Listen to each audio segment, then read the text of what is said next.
This truck is on a secret mission. Its freight is unique and extraordinary. We've just been told to come stand at the back of the vehicle, and in this type of area you do not want to get caught up with the cartel. A wild hippopotamus on its clandestine way through Colombian cartel lands. But are there really wild hippos in Colombia? And why are they being smuggled across the country? The reason can be found here. A theme park with artificial lakes in the middle of the countryside. It's well stocked with a variety of bizarre dinosaur figures, but it's also home to a distinct family of wildlife. A group of more than 30 hippos call this outlandish theme park their home. With a broad system of waterholes and constant rainfall throughout the year, they flourish in this hippo heaven.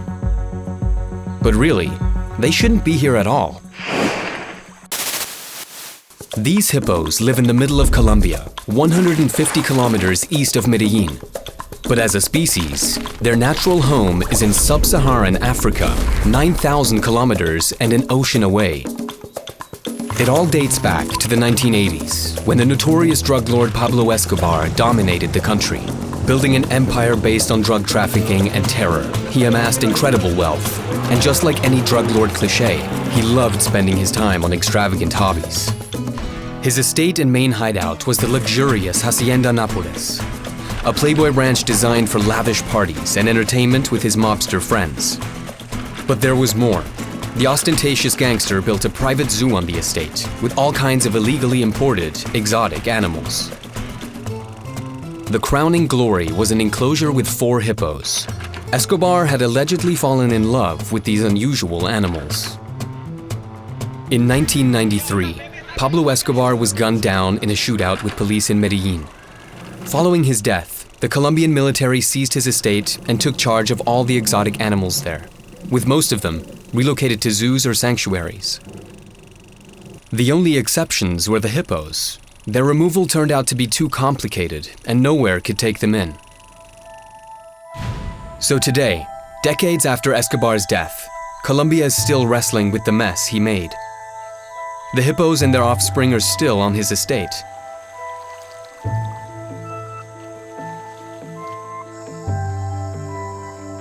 At sunset, they emerge from their pools and travel long distances on land in search of food.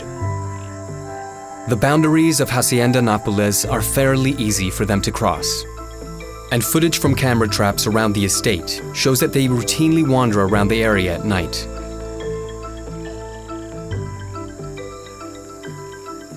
They can travel up to 12 kilometers in one night, affecting villages like Doradal in the immediate surroundings or towns on the banks of the Rio Magdalena. But the greatest fear stems from the footage like this. Adult hippos grazing with their young, far outside the perimeter of the park. This is an indication of splinter groups not returning to the estate, but setting up new territories in other parts of Colombia.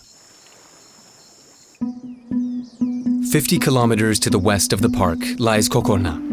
It's a small town on the banks of the river with the same name. Here, reports of hippo sightings have been piling up recently. It's a serious issue, as the Cocona is a tributary of the Rio Magdalena, which crosses almost the entire country from south to north. And in fact, a large group of hippos have already settled in the area, living independently from Hacienda Nápoles in the wild. But why is a bunch of wild hippos in Colombia really a problem? The main issue lies in their biological and reproductive nature. In the wild, hippos can live for up to 40 years. That's likely to happen in Colombia, where they have no natural enemies or droughts to contend with, and plenty of food all year long. Hippos become sexually mature at the age of 7 and can produce 1 offspring a year.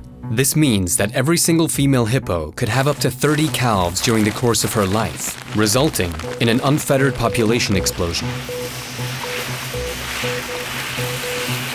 Most biologists see an ecological disaster on the horizon. Hippos are so-called ecosystem engineers. They change their environment through their nutrition and the production of vast amounts of feces. This has a major impact on the composition and oxygen content of the water they live in, dramatically changing the vegetation Other endemic species like tapirs, giant otters, and manatees are at risk of being displaced. But it's not only local wildlife that's affected. Reports of hippos entering towns and residential areas have increased in recent years. Hippos are quite aggressive animals and can be very dangerous to humans. On their native continent, they kill up to 3,000 people a year. In 2009, a male hippo displaying overly aggressive behavior broke out in Hacienda Nápoles and started attacking farmers. The local population couldn't handle the situation and had to call in the military. The soldiers killed the hippo and released this trophy picture. The photo sparked a storm of outrage and indignation. The resulting series of protests by Colombian animal rights activists put enough pressure on the government to make it legally protect the animals.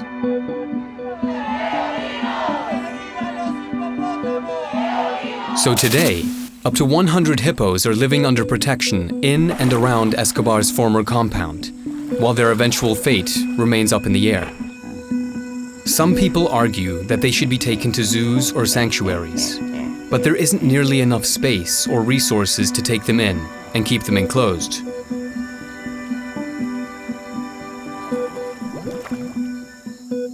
Others are for leaving them in the wild, where they'd fill a niche as a keystone species for the ecosystem. Although this approach is strongly disputed, those in favor argue that nutrient pulses stemming from the hippos could increase species diversity in Colombia's rivers. They maintain that hippos could replace the giant herbivore species that became extinct around 20,000 years ago. However, the vast majority of biologists disagree with this approach, saying that the concept has already been debunked in a study. That leaves one final option for dealing with Pablo Escobar's messy legacy: sterilization. But that's much harder than you might think. First, a trap has to be built in the wild, luring the animal in with food and shutting a door so it can't escape. Then, the hippo has to be anesthetized before vets can get close to it.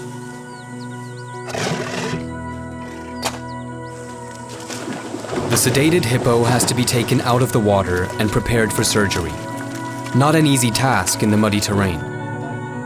A team of vets then carries out the operation on the spot. The surgery can take several hours in the hot and humid tropical climate. But they're still not done. If the operation is successful, the team will have to collect the animal and load it into a truck for the long journey to a sanctuary.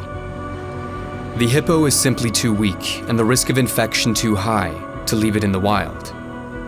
This journey isn't an easy one at all, as it crosses through areas controlled by Colombian drug cartels. Freight like this would be an easy and lucrative target for them.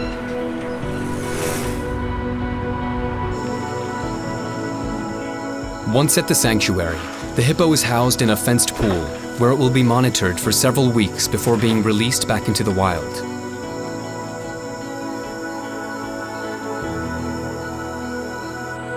With very few options and resources available, Colombia's hippo problem is far from being solved. But one thing is crystal clear. The country is running out of time to tackle Pablo Escobar's wildest legacy. Hi there, I'm Philip. I hope this video could give you a better insight into the current hippo situation in Colombia. However, there's one topic that I missed out on when creating this video, which is why these hippos are such a lucrative target for the cartels. Bear with us, because we're working on this, and we will cover this very important topic on our channel very soon. So be sure to subscribe and turn our notifications on, because there's much more coming up.